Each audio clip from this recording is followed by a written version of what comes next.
Hari ini saudara siap menerima firman Tuhan? Amin. Mari kita buka Alkitab kita bersama-sama dalam Matius 1, ayat yang pertama sampai ayat yang ke-16. Hari ini saya akan memulai khotbah-khotbah saya tentang Natal. Dan hari ini saya memulai khotbah Natal saya dengan meminta untuk saudara membuka satu bagian Alkitab yang sangat jarang dibaca karena bagi banyak orang disebut membosankan dan banyak dilewati. Tetapi biarlah apa yang saya sampaikan hari ini lewat ayat yang mungkin jarang dibaca ini kita bisa belajar sesuatu tentang Natal. Karena tentunya Natal bukan bicara hanya tentang hadiah. Tentunya Natal bukan hanya bicara tentang orang yang miskin diperkaya. Bukan hanya bicara tentang Tuhan menyertai kita. Tetapi tentunya Natal bicara tentang sesuatu yang lebih dalam. Karena itu biarlah hari ini dan saya akan sambung nanti pada hari Natal 24 dan 25 Desember. Satu pesan Natal buat kita semua buat tahun ini. Dan saya percaya hari ini lewat firman Tuhan kita semuanya pulang diberkati Tuhan. Yang setuju katakan amin. Ya, kita baca bergantian. Saya akan baca ayat 1, saudara 2. Hari ini kita akan belajar dari silsilah Yesus Kristus. Demikian firman Tuhan. Inilah silsilah Yesus Kristus, anak Daud, anak Abraham. 2. Abraham? Belum semuanya? Boleh sama-sama. Abraham memperanakan Ishak, Ishak memperanakan Yakub, Yakub memperanakan dan saudara-saudara. Yehuda memperanakan Peres dan Zera dari Tamar. Peres memperanakan Hezron, Hezron memperanakan Ram. 4. Ram memperanakan Abinadab, Abinadab memperanakan Nahason, Nahason memperanakan. Nah bagi saudara yang lapar, nah ini dia saudara ya, Salmon. Salmon memperanakan Boas dari Rahab, Boas memperanakan Obed dari Rut. Obed memperanakan Isai, 6. Isai Raja Daud. Daud memperanakan Salomo dari, lalu Salomo memperanakan Rehabeam, Rehabeam memperanakan Abia, Abia memperanakan Asa, 8. Asa memperanakan Yosafat, Yosafat memperanakan Yoram, Yoram memperanakan Usia, Usia memperanakan Yotam, Yotam memperanakan Ahaz, Ahaz memperanakan Hizkia, 10. Hizkia, Manasye memperanakan Amon, Amon begitu banyak peranakan di sini saudara ya. Yosia memperanakan Yekoya dan saudara-saudaranya pada waktu pembuangan ke Babel, 12. Sesudah pembuangan ke Babel, Yekoya memperanakan Sealtiel, Sealtiel memperanakan Zerubabel memperanakan Abihud, Abihud memperanakan Eliakim, lalu Eliakim memperanakan Azor, 14. Azor memperanakan Zadok, Zadok memperanakan Akim, Akim memperanakan Eliud memperanakan Eliezer, Eliezer memperanakan Matan, Matan memperanakan Yakub, memperanakan siapa saudara? Yusuf suami Maria yang melahirkan apa saudara?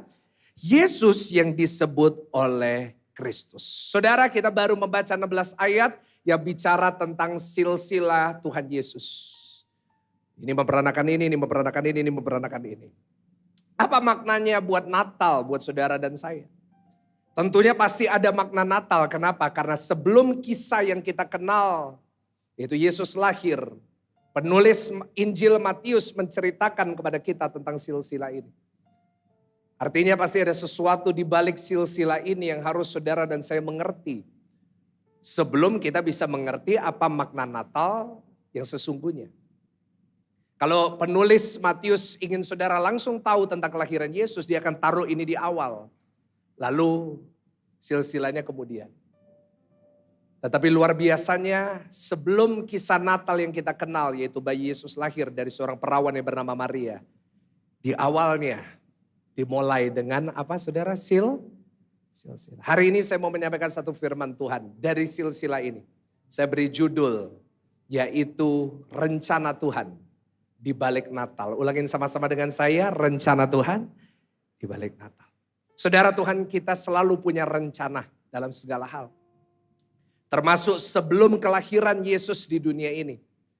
Ada sebuah rencana yang dia sudah rencanakan ribuan tahun sebelum kelahirannya. Dan hari ini kita mau belajar sama-sama dari silsilah itu.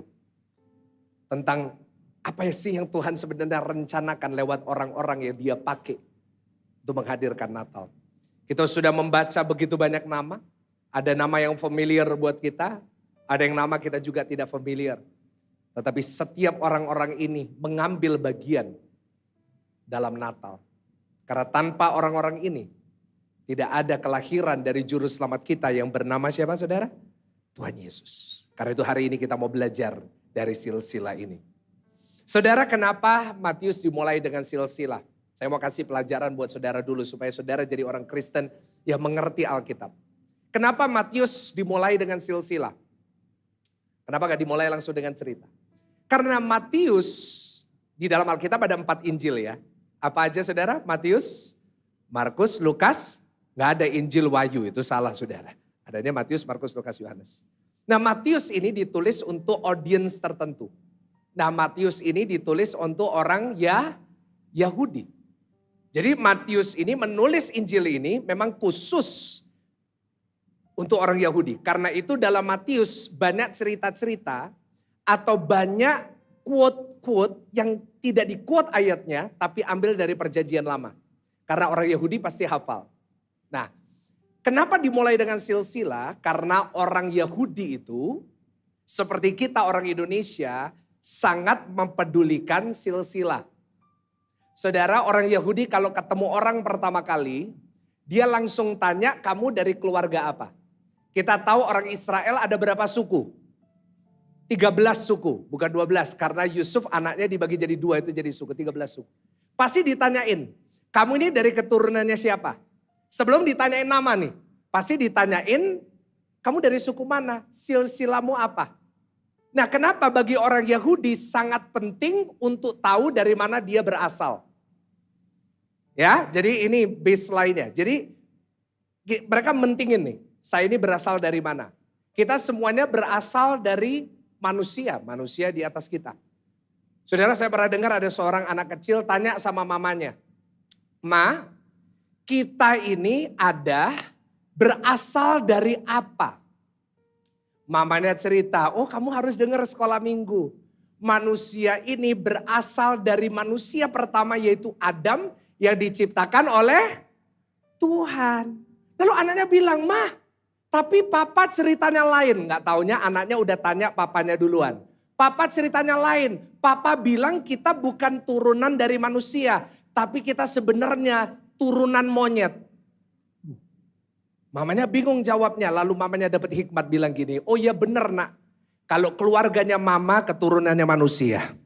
Tapi kalau keturunannya papa itu dari monyet. Tolong jangan ditiru saudara ya kan. Nah saudara, kita semua harus tahu kita berasal dari mana. Kita semua berasal dari Adam, kita semua berasal dari keturunan itu. Dan semuanya kita punya silsilah. Silsilah saya ketahuan dari nama belakang saya. Nama saya Michael. Oh gak kenal saya perkenalkan diri dulu saudara. Nama saya Michael Gunawan. Saya anak dari Bapak Pendeta Samuel Gunawan. Saya cucu dari Bapak Pendeta Elia Tekno Gunawan. Kami semuanya gembala hamba-hamba Tuhan, kami sekeluarga melayani Tuhan. Dari situ saudara bisa tahu saya dari mana. Begitu juga dengan orang Yahudi. Sebelum orang Yahudi mau dengar tentang Yesus, mau percaya dengan Yesus, harus tahu. Ini siapa orang ini? Taunya dari silsilah. Dijelasin nih, anaknya Abraham, anaknya Daud, anaknya ini. Nah, saudara, karena itu dimulai dengan silsilah. Dan dijelasin nih, dengan detail. Wah, sampai sebelum pembuangan dari Babel. Dan akhirnya, orang-orang Yahudi bisa menerima. Oke. Sebenarnya Yesus ini adalah keturunan dari raja yang Tuhan berkenan atasnya, namanya adalah Daud. Dan akhirnya mereka mau mendengarkan dia. Nah saudara, memang tujuan dari Matius adalah untuk memperkenalkan Yesus dan itu bagus dan itu perlu. Dan memang banyak orang Yahudi percaya Tuhan Yesus karena silsilah ini. Tapi bagi kita sebenarnya silsilah ini memiliki arti yang lebih dalam. Karena sebenarnya dalam silsilah ini ada satu rencana Tuhan buat saudara dan saya. Dalam rencana ini, Tuhan menyatakan begitu banyak berkat buat saudara dan saya. Jadi berkat Natal ini bukan hanya sekedar berkat jasmani.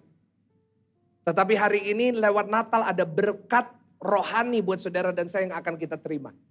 Tetapi yang penting adalah satu kabar yang harus kita sama-sama sepakati di tempat ini. Bahwa Natal ini bukan bicara tentang hadiah-hadiah.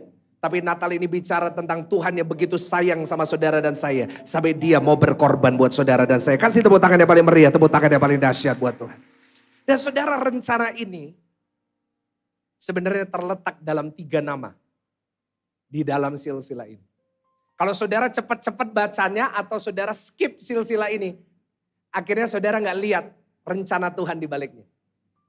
Tapi saya hari ini dapat pelajarannya, saya mengerti rahasianya. Dan hari ini saya mau ajarkan sama jemaat. Supaya jemaat ini bukan hanya taunya berkat. Tapi saudara jadi orang-orang Kristen yang berhikmat dan mengerti firman. Yang mau katakan amin. Ada 3 rencana Tuhan lewat Natal. Jadi kalau ada orang, keluarga atau teman saudara yang tanya Natal itu buat apa sih? Hari ini kita mau belajar sama-sama. Ada 3 nama dari 3 peristiwa yang bisa mengajarkan kita tentang Natal. Yang pertama, ayo buka Matius 1 ayat yang ketiga. Secara cepat, tiga tokoh ini yang menunjukkan rencana Tuhan. Matius 1 ayat yang ketiga. Boleh baca sama-sama dengan saya? 1, 2, 3. Ayo, apa? Yehuda memperanakan Peres dan Zera dari siapa? Ulangi, dari siapa? Tamar. Peres memperanakan Hezron, Hezron memperanakan Ram. Hari ini saya mau fokus dengan, jangan tampilin poin dulu ya multimedia. Saya mau saudara fokus dari yang namanya Tamar. Tampilin ayatnya. Matius 1 ayatnya ketiga. Kita hari ini akan bicara tentang siapa Bapak Ibu Saudara? Tamar. Jadi kalau Natal bisa terjadi itu juga karena ada Tamar. Siapa Tamar? Sebelum saya tunjukin sama saudara poinnya saya ceritain dikit. Siapa Tamar itu? Di sini dikatakan Yehuda memperanakan Peres dari Tamar. Artinya logikanya Tamar ini siapanya Yehuda? Istrinya. Siapa yang bilang dia istrinya? Loh tadi yang ngomong istri kok gak katakan saudara? Ayo kalau memperanakan pasti. Nah saya ceritain sedikit sejarahnya supaya saudara ngerti. Siapa Tamar? Gini kita harus tahu Yehuda itu siapa. Yehuda itu anaknya Yakub. Yakub jadi Israel punya 12 anak. Ya, yang terakhir adalah Benyamin, sebelumnya ada Yusuf. Lalu salah satu anaknya namanya Yehuda yang dimaksud di sini. Yesus sering disebut singa dari, nah jadi Yesus itu dari keturunan Yehuda. Nah Yehuda bisa punya keturunan lewat Tamar. Tamar itu sebenarnya siapa? Nah saya ceritain, Yehuda itu punya 3 anak. Yehuda punya 3 anak, namanya bukan Peres. Namanya yang pertama namanya siapa saudara? Nah kalau saudara punya anak boleh dinamain gitu aja saudara ya. Onan dan Selah. Saya ulangin sekali lagi. Nama anaknya bukan Peres. Itu bukan. Nama anaknya itu Onan dan Selah. Nah dia punya 3 anak. 3 anaknya ini menikah dengan orang-orang di Kanaan. Yang pertama menikah dengan seorang wanita. Nah wanita ini namanya Tamar. Jadi Tamar bukan istrinya Yehuda, tapi siapanya? Menantu. Loh kok bisa ceritanya bisa punya anak dari menantu? Saya ceritain. Orang Yahudi punya peraturan. Kalau ada 3 bersaudara, kakak pertama punya istri. Kalau gak punya anak, kakaknya udah meninggal, adik kedua harus menikah dengan kakak ipar. Tolong jangan dipraktekin hari-hari ini saudara ya. Jadi yang pertama mati harus menikah sama yang kedua. Kedua mati harus menikah yang ketiga. Kalau tidak punya anak. Jadi ceritanya kan punya 3 anak. Onan, Selah. Nikah dengan Tamar. R-nya mati. Onan harus menikah dengan Tamar. Gak punya anak, mati. Harus menikah dengan yang ketiga namanya Selah. Tapi Selah waktu itu masih di bawah umur. Gak dikasih menikah sama Tamar. Tamar gak punya anak. Tetapi satu hari dia punya ide yang jahat sekali. Dia pakai cadar, dia pakai tutupan yang kelihatan cuma matanya. Dia cari mertuanya. Dia cari kesempatan mertuanya lagi mabuk. Apa yang terjadi? Dideketin mertuanya. Nah saudara pasti gak pernah dengar ini. Saudara taunya cuma drama Korea.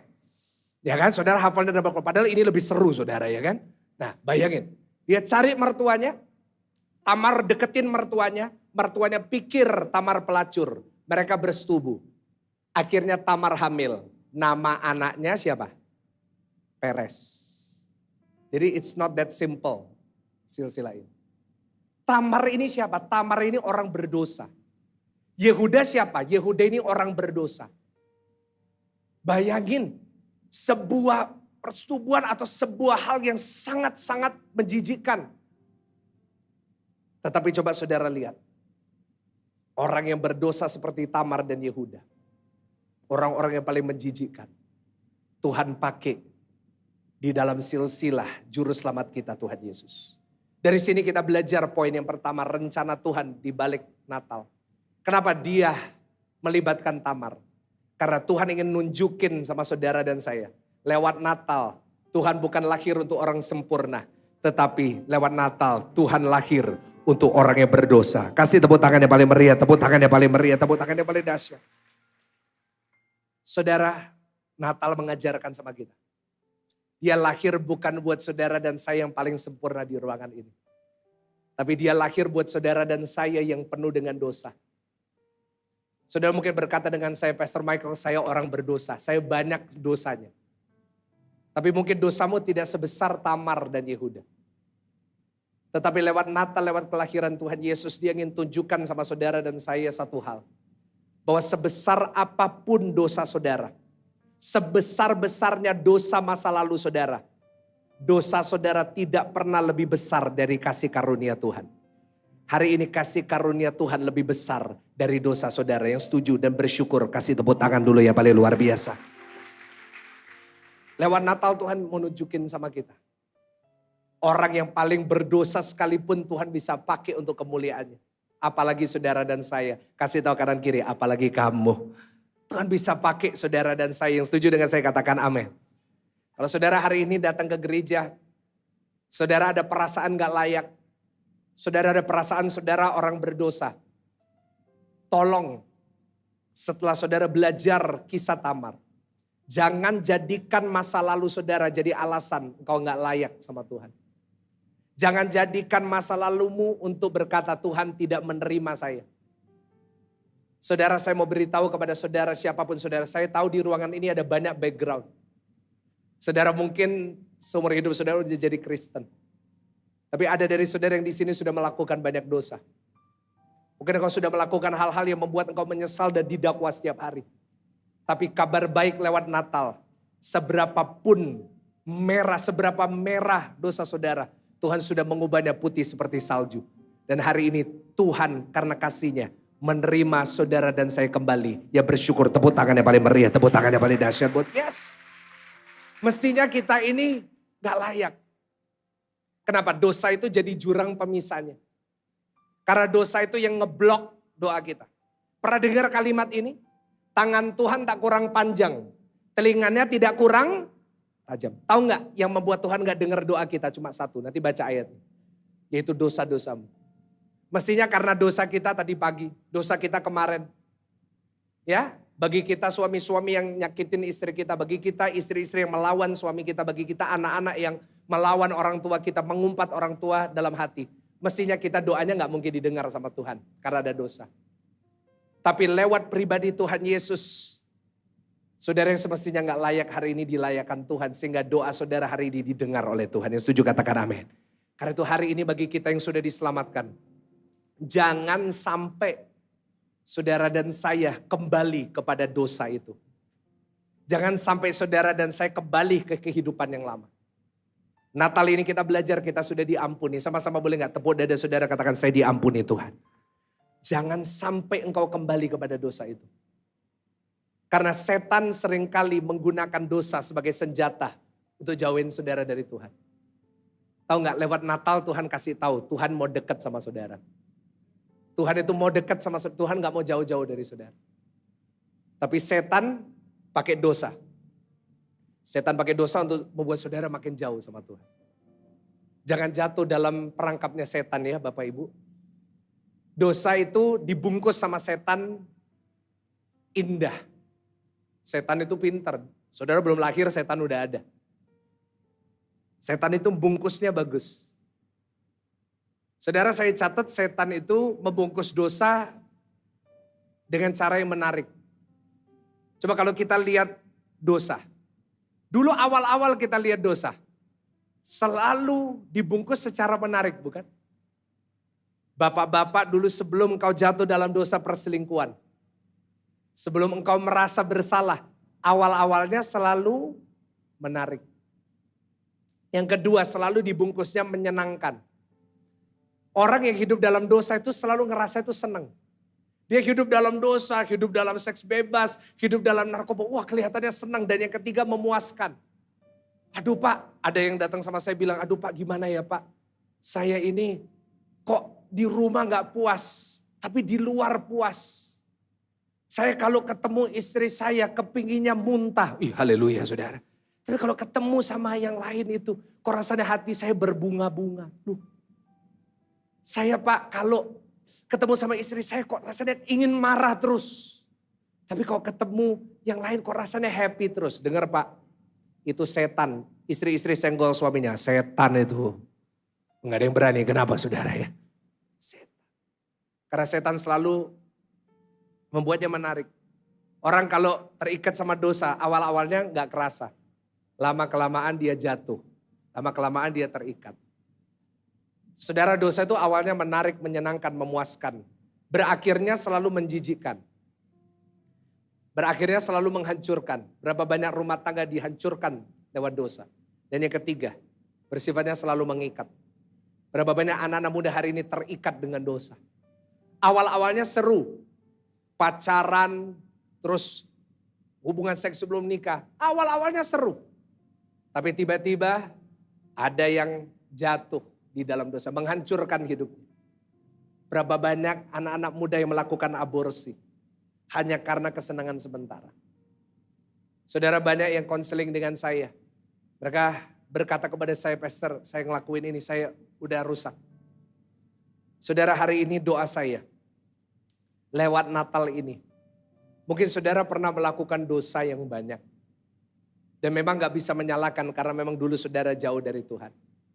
Tapi lewat Natal ini ayo kita sebagai umat-umat yang sudah diselamatkan. Hari ini kita mau tinggalkan dosa. Kita mau mendekat kepada Tuhan yang mau. Kasih tepuk tangan yang paling meriah, tepuk tangan yang paling dahsyat buat Tuhan. Orang-orang berdosa termasuk saya yang bicara. Yang pertama hari ini pesan firman Tuhan lewat Natal. Segera bertobat. Senggol kanan kiri. Tobat, tobat, tobat. Yang kedua segera datang sama Yesus. Karena hanya Tuhan Yesus yang bisa menghapus dosamu. Dan yang ketiga, orang-orang berdosa, ayo belajar untuk lahir baru. Jadilah pribadi yang mengalami Tuhan Yesus dalam hidup saudara. Gereja ini menerima semua orang berdosa. Saya mau ingatkan kepada saudara di gereja ini, gak ada orang sempurna termasuk yang bicara. Kita semuanya work in progress. Tapi hari ini ayo, kalau kita sudah sadar kita salah. Bersyukur buat pengampunan Tuhan. Dan hari ini hidup sebagai manusia yang baru. Yang setuju katakan amin. Tugas gereja bukan menghakimi. Tugas gereja yang pertama kita jangkau orang berdosa. Kita hari ini ada di tempat ini di GSJS Pakuan Mall. Kita bukan menjangkau orang-orang yang sempurna. Tapi hari ini kita menjangkau orang-orang berdosa. Saya percaya Natal tahun ini banyak orang berdosa, banyak orang yang belum bertobat akan kembali kepada Tuhan. Nanti tanggal 24-25 akan banyak muncul Kristen pohon Natal.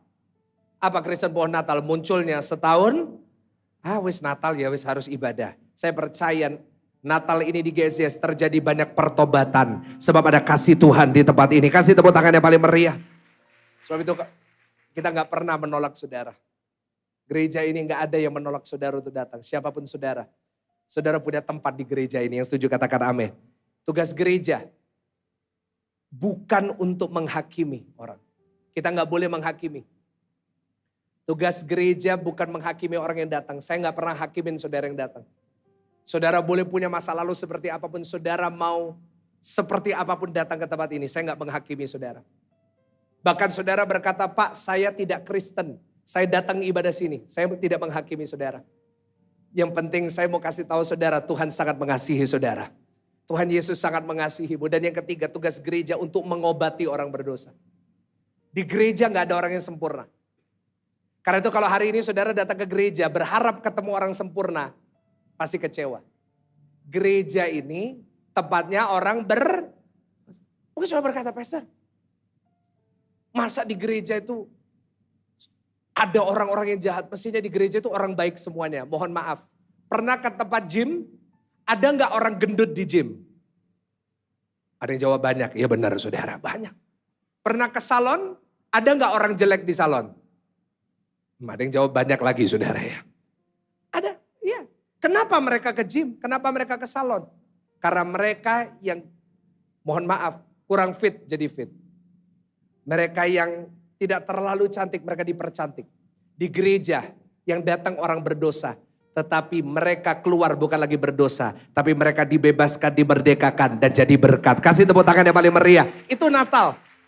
Karena itu nanti tanggal 24-25 ajak teman-teman saudara. Yang muda-muda di sini ajak teman-teman saudara. Bilang mereka gak akan dihakimi di gereja ini. Mereka dikasih oleh Tuhan di gereja ini.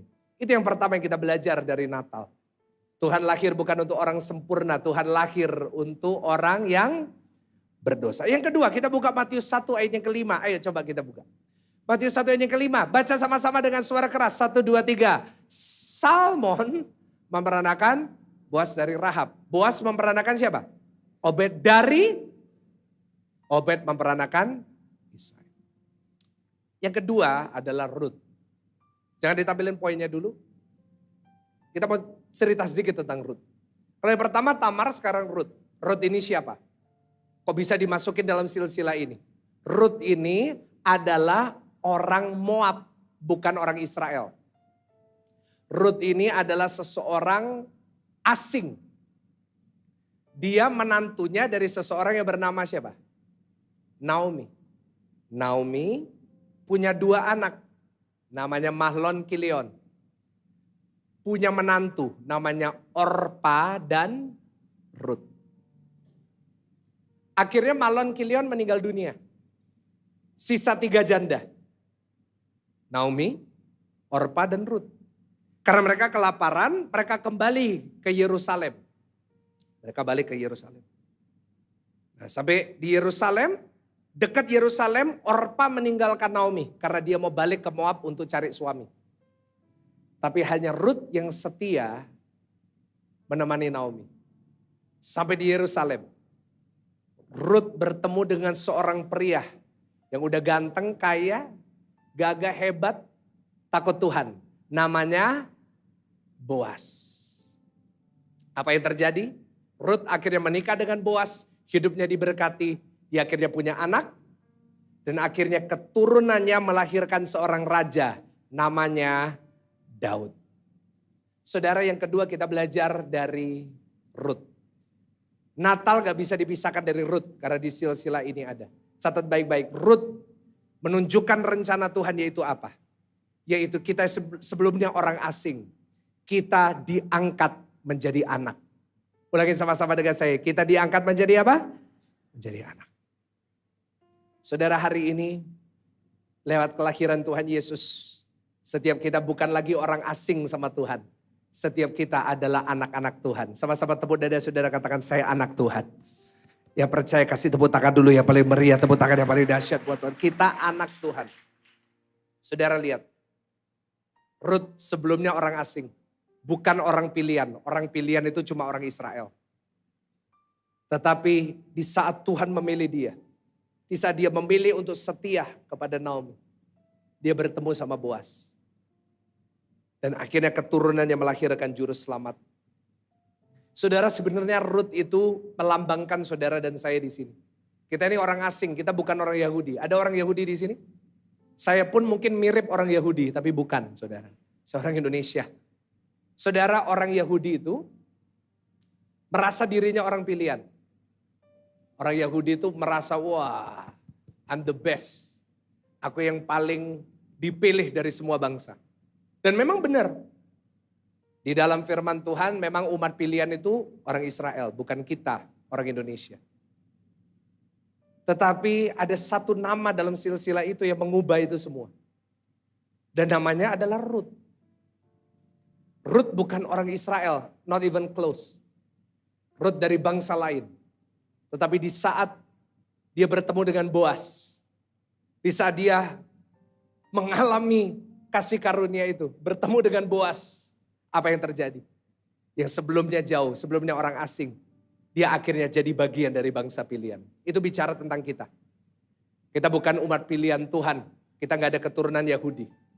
Tetapi hari ini saat kita bertemu dengan Boas, saat kita bertemu dengan Yesus, kita menerima kasih karunia itu.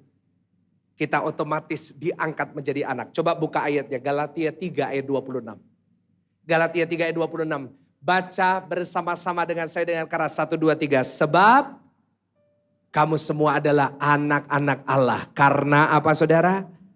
Kita kasih tepuk tangan dulu ya, paling luar biasa. Tepuk tangan yang paling dahsyat. Jadi lihat.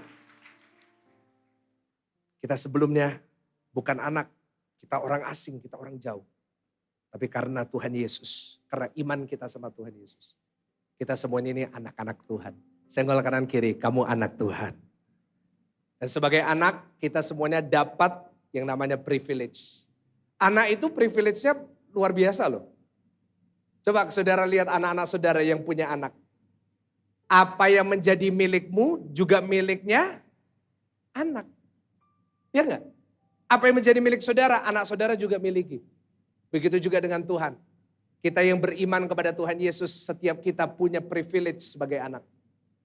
Saya mau beritahu saudara di sini semua anak-anaknya Tuhan. Yang menerima keistimewaan itu. Yang pertama apa keistimewaannya? Hari ini kita menerima janji dan berkat Tuhan. Yang setuju dengan saya katakan amin. Kau menerima berkatnya. Yang kedua, engkau doanya didengar dan dijawab Tuhan. Anak itu punya akses langsung kepada bapaknya. Setuju dengan saya? Hari ini saya mau tanya saudara bisa nggak ngobrol sama Pak Jokowi? Ada yang bisa? Nggak ada yang bisa. Tapi siapa yang bisa ngobrol langsung tanpa protokol? Siapa? Istri dan siapa? Anaknya. Anak itu dia doa, dia bicara, ayahnya mendengar. Anak saudara masuk ke kamar, dia bicara pasti saudara dengar. Dengar saya baik, saat hari ini kau datang dengan doamu. Apa yang menjadi doamu hari ini? Kau hari ini doa perlu berkat dari Tuhan. Kau perlu mujizat tahun 2024. Yang mudah-mudahan kau berdoa, Tuhan gimana aku bisa punya rumah nanti. Tuhan gimana aku bisa punya pekerjaan yang baik. Mungkin hari ini yang masih muda yang jomblo, kau doa minta jodoh dari Tuhan. Percayalah hari ini. Engkau sebagai anak, kau punya privilege. Hari ini doamu didengar Tuhan. Dan hari ini kau akan dijawab oleh Tuhan. Tepuk tangannya paling meriah anak-anak Tuhan. Yes. Saya tahu sebagai anak saya boleh minta sama Tuhan. Dan Tuhan selalu menjawabnya. Karena saya ini anak. Dan yang ketiga, kita dapat hak waris kerajaan surga. Seorang anak dapat warisan pasti. Seorang bapak yang baik di dunia ini pasti udah siapin wasiat. Bapak kita di surga itu Bapak yang baik. Dia sudah mempersiapkan warisan terbaik dan warisan yang terbaik dari semua adalah surga. Karena itu hari ini saat saudara diangkat jadi anak, kita masuk keluarganya Allah. Kita udah bagian dari keluarga Tuhan. Hari ini kita punya jaminan. Kalau saudara mati, ada satu rumah yang Tuhan sudah sediakan di kerajaan surga. Sekali lagi tepuk tangan yang paling meriah. Pemain musik silakan naik, silakan naik. Yang terakhir, yang ketiga. Kita udah belajar dari yang pertama siapa tadi saudara? Tamar. Menunjukkan rencana Tuhan. Tuhan udah datang. Tuhan akan datang untuk orang berdosa. Yang kedua kita udah belajar dari Ruth.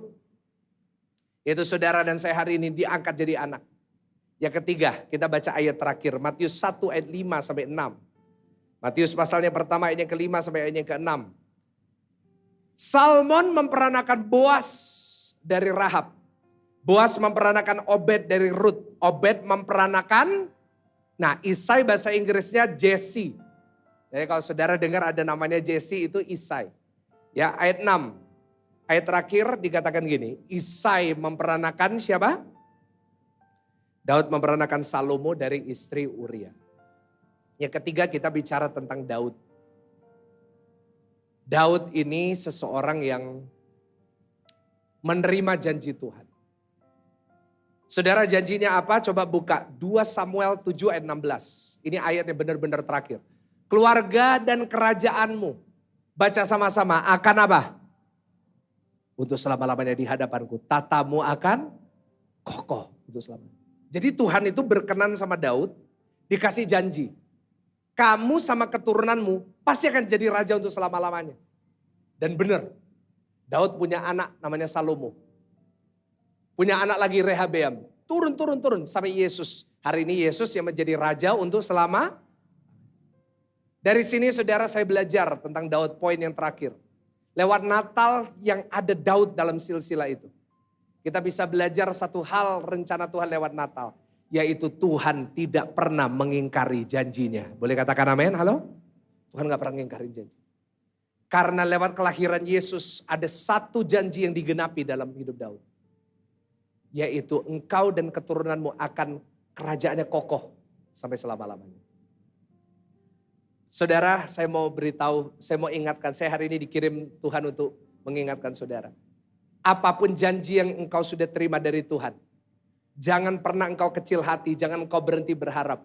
Karena Tuhan pasti menggenapinya dalam hidupmu. Boleh gak tepuk tangan sekali lagi buat Tuhan yang luar biasa? Yes, of course. Meskipun engkau sudah melakukan banyak yang salah. Kan banyak gini, saudara udah nerima janji, terus saudara dosa, terus saudara salah, terus batal. Kan seringkali seperti itu. Banyak orang janji sama kita, tapi selalu ada alasan untuk batal. Tuhan gak gitu. Daud itu dapat janji kan, tadi 2 Samuel 7. Apa yang dia lakukan di 2 Samuel 11, 4 pasal setelah dapat janji itu. Daud jatuh dalam dosa dengan Batsheba. Itu perbuatan yang sangat keji di mata Tuhan. Dia membunuh Uria, dia menikahi istrinya Uria. Tetapi saya mau beritahu Tuhan, meskipun melihat saudara berbuat salah, janjinya tidak pernah berubah buat saudara dan saya. Apa yang terjadi? Daud terima hukumannya. Anak yang dikandung oleh Batsheba meninggal dunia. Tetapi di saat dia minta ampun, dia kembali sama Tuhan, dia dapat kasih Tuhan. Tuhan ganti dengan seorang anak yang akhirnya menjadi raja yang paling berhikmat pada zamannya, namanya Salomo. Dan lewat Salomo lahirlah keturunan yang melahirkan, kita tahu lewat raja-raja. Lahirlah juru selamat kita, raja di atas segala raja, namanya Tuhan Yesus. Saudara mungkin berbuat salah, mungkin saudara berbuat dosa. Tapi percayalah hari ini karena kasih Kristus, Tuhan tetap memegang janjinya dalam hidup saudara. Kalau Tuhan udah berjanji, dia tidak akan mengingkari. Kalau hari ini mungkin belum terjadi, sabar sebentar lagi. Tetapi satu hal yang saya tahu lewat Natal, lewat kelahiran Yesus 2000 tahun yang lalu. Kita semua mendapat satu jaminan. Bahwa kalau Tuhan sudah berjanji, dia pasti menggenapi. Sekali lagi tepuk tangan sambil bangkit berdiri. Sambil bangkit berdiri di hadapan Tuhan. Bukankah indah Natal itu? Natal adalah sebuah janji Tuhan ribuan tahun sebelumnya yang dia genapi. Tetapi seringkali dalam hidup kita janji membutuhkan waktu. Janji Tuhan membutuhkan waktu. Tapi di saat kita terus percaya kepada pribadi itu, dia bukan hanya menunjukkan kepada kita kasih-Nya. Tapi dia juga menunjukkan kepada kita bahwa dia adalah Tuhan yang setia. Hari ini saya gak tahu persoalan apa yang saudara hadapi. Tapi ingat saudara ini anak-anaknya Tuhan. Jangan pernah lupa itu. Saudara bukan cuma anak, tapi engkau anak yang dikasihi oleh Tuhan. Berapapun besarnya dosamu, kau tetap anaknya. Saya pernah khotbahkan di awal tahun, sekali anak tetap anak. Tidak ada yang bisa merubah kasihnya dan janjinya dalam hidup. Karena itu kalau hari ini kau diintimidasi oleh iblis, kamu gak layak. Tuhan gak sayang sama kamu. Itu semua kebohongan. Karena satu hal yang merupakan janjinya dalam hidupmu. Kasihnya tidak akan pernah berubah untuk engkau. Karena kasih Kristus adalah kasih agape. Kasih yang selalu mengasihi saudara dan saya.